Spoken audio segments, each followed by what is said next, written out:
रामपुर गांव में एक बुजुर्ग महिला रहती थी। उनका नाम शारदा था। शारदा बहुत ही दयालु और सहानुभूतिपूर्ण महिला थी। वह बहुत गरीब थी, लेकिन उनकी गरीबी उनके स्नेह और दया को कभी कम नहीं कर सकी। शारदा का एक ही बेटा था, जिसका नाम राम था। राम नगर में नौकरी करता था और अपनी माँ से बहुत प्यार करता था। राम हर महीने अपनी माँ के पास आता था, उसे पैसे देता था और फिर वापस शहर चला जाता था।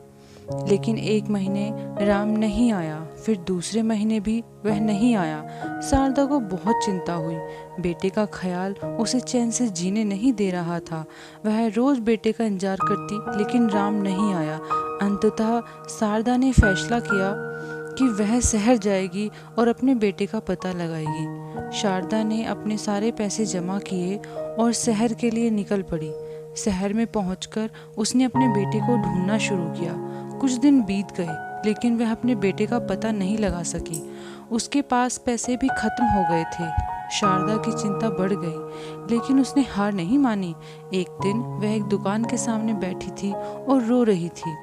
दुकानदार ने उसे देखा और उसके दुख का कारण पूछा। शारदा ने अपनी कहानी सुनाई।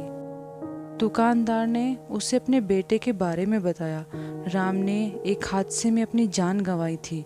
शारदा यह सुनकर टूट गई। उसने अपने बेटे के नाम की मिट्टी अपने हाथों से चूमी। उसकी आंखों में आंसू थे, लेकिन उसके मन में एक आशा थी। उसने अपने बेटे को खोने के दुख को स्वीकार किया और अपने गांव वापस लौटने का फैसला किया। दोस्तों, शारदा की कहानी हमें यह सिखाती है कि जीवन में कठिनाइयाँ आएंगी, लेकिन हमें कभी हार नहीं माननी चाहिए। उसकी कहानी हमें दया, सहानुभूति और प्यार की शक्ति के बारे में भी याद दिलाती है।